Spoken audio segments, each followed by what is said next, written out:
Arif teaching পয়েন্টের পক্ষ থেকে সকলকে স্বাগত। দেখো, দশম শ্রেণীর ইতিহাস বিষয়ের সেকেন্ড ইউনিট টেস্টের সম্পূর্ণ অধ্যায় ভিত্তিক সাজেশন। তোমরা এই সাজেশনটা ভালো করে দেখে যাও। সেকেন্ড ইউনিট টেস্টের সমস্ত কমন তোমরা এখান থেকেই পাবে। তোমরা যে স্কুলেই পড়ো না কেন, সব স্কুলেই এই কোশ্চেনগুলোর মধ্যেই তোমরা কমন পেয়ে যাবে।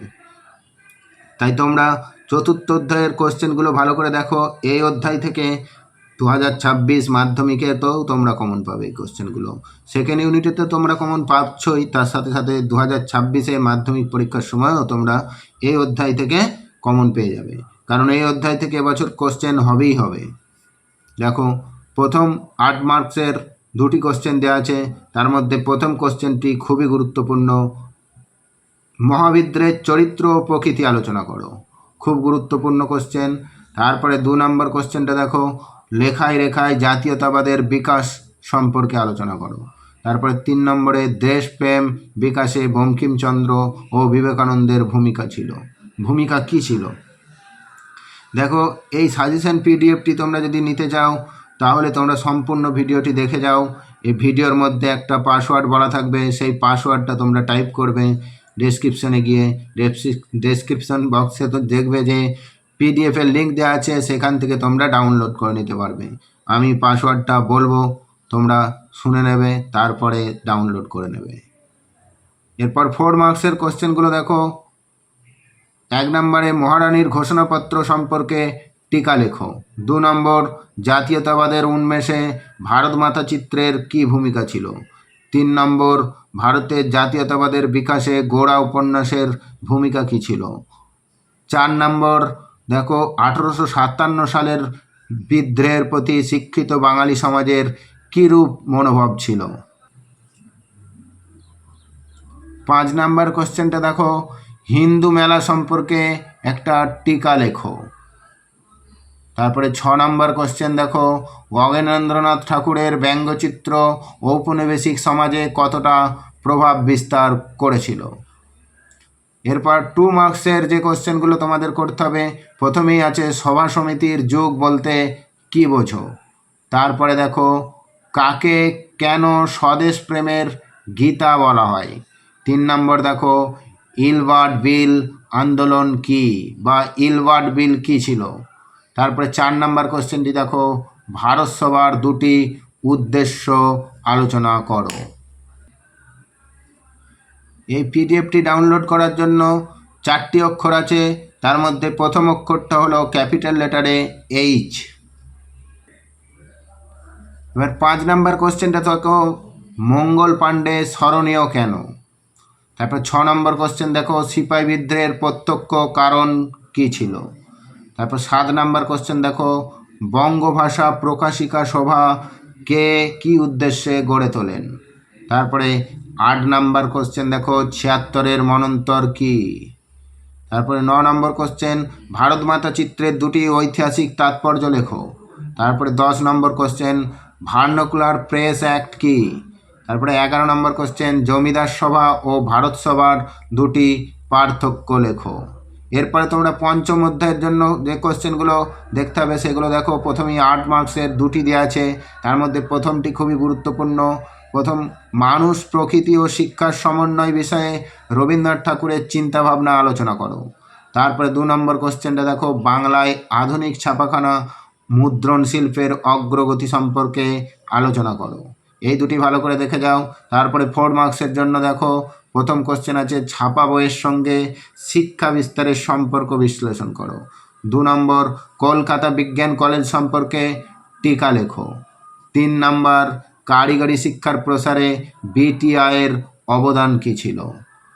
তারপরে বসু বিজ্ঞান মন্দির সম্পর্কে টিকা লেখো।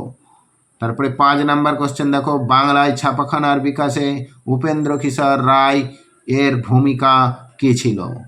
এরপর 2 মার্কসের, তার আগে তোমরা পাসওয়ার্ডটা আর একটা অক্ষর জেনে নাও। এর পরের অক্ষরটা প্রথমে ছিল এইচ, তারপর টি, ক্যাপিটাল লেটারে টি। এরপরের কোশ্চেন দেখো, বিদ্যাসাগর ষাট বলতে কী বোঝো। তারপরে 2 নম্বর কোশ্চেন দেখো, শ্রীরামপুর ত্রয়ী নামে কারা পরিচিত ছিলেন। তারপরে 3 নম্বর দেখো, উপেন্দ্র কিশোর রায় চৌধুরী স্মরণীয় কেন। তারপরে 4 নাম্বার দেখো তারকনাথ পালিত বিখ্যাত কেন। তারপরে 5 নাম্বার দেখো মহেন্দ্রলাল সেন বিখ্যাত কেন। 6 নম্বর কোশ্চেনটি দেখো ক্যালকাটা স্কুল বুক সোসাইটি প্রতিষ্ঠার উদ্দেশ্য কী ছিল। এরপরের কোশ্চেন দেখো চার্লস উইলকিন্স কী জন্য বিখ্যাত। তারপরে দেখো কাকে কেন গোলদিঘির গোলামখানা বলা হয়। তারপরে 9 নম্বর কোশ্চেনটি দেখো জাতীয় শিক্ষা প্রতিষ্ঠার দুটি উদ্দেশ্য লেখো। তারপরে 10 নম্বর কোশ্চেন দেখো কার্লাইল সার্কুলার কি। তারপরে 11 নম্বর কোশ্চেন দেখো শান্তিনিকেতন প্রতিষ্ঠার উদ্দেশ্য কী ছিল।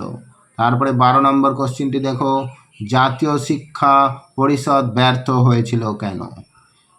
এরপরে দেখো পিডিএফ ডাউনলোড করার জন্য তোমাদেরকে দুটো অক্ষর বলেছিলাম এইচ টি, তারপরের অক্ষরটি হলো ই, সম্পূর্ণ ক্যাপিটাল লেটার। এরপর ষষ্ঠ অধ্যায় থেকে এই ষষ্ঠ অধ্যায় থেকেও তোমাদের 2026 মাধ্যমিক পরীক্ষায় কমন পাবে, প্রশ্ন এখান থেকে হবেই। প্রথম কোশ্চেন দেখো অসহযোগ আন্দোলনের সময় কৃষক আন্দোলনগুলির পরিচয় দাও। দ্বিতীয় কোশ্চেন বিংশ শতকে ভারতের বামপন্থী আন্দোলনের চরিত্র ও বৈশিষ্ট্য লেখো।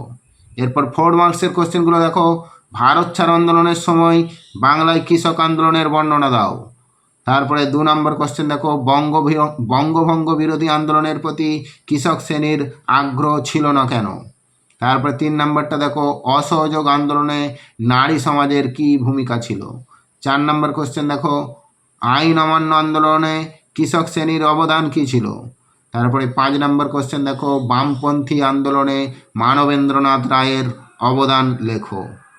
এরপর 6 নম্বরে কয়েকটা টিকা দেওয়া আছে, টিকাগুলি দেখো প্রথম ওয়ার্কস অ্যান্ড পেজেন্টস পার্টি, 2 নম্বরে বারদৌলি সত্যাগ্রহ, 3 নম্বরে মিরাট ষড়যন্ত্র মামলা, 4 নম্বরে তেভাগা আন্দোলন।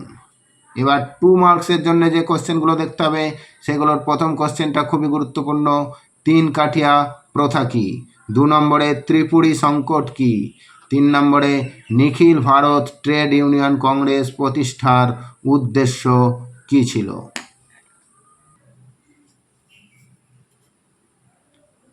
এবার 4 নম্বর কোশ্চেন দেখো কে কবে র্যাডিক্যাল ডেমোক্রেটিক পার্টি তৈরি করেছিলেন। 5 নম্বরে দেখো চৌরি চৌরার ঘটনা সম্পর্কে কি জানো। এরপর পিডিএফ ডাউনলোড করার যে শেষ অক্ষরটা সেটা হলো এন, ক্যাপিটাল লেটারের এন, অর্থাৎ HTEN। এবার 6 নম্বর কোশ্চেন দেখো মোপলা বিদ্রোহ কেন হয়েছিল। 7 নম্বর দেখো আল্লুরি সীতারাম রাজু কী কারণে স্মরণীয়। 8 নম্বর দেখো একা আন্দোলন কেন হয়েছিল। 9 নম্বরে তাম্রলিপ্ত জাতীয় সরকার কি কি উদ্যোগ গ্রহণ করেছিল। 10 নম্বরে দেখো সর্বভারতীয় কিষাণ সভা গঠনের দুটি উদ্দেশ্য লেখো। 11 নম্বরে দেখো ভারত ছাড়ো আন্দোলনে কমিউনিস্ট পার্টি যোগ দেয়নি কেন। এই কোশ্চেনগুলো তোমরা ভালো করে দেখে যাও, এগুলোর মধ্যেই তোমরা সমস্ত কমন পেয়ে যাবে। Thank you for watching.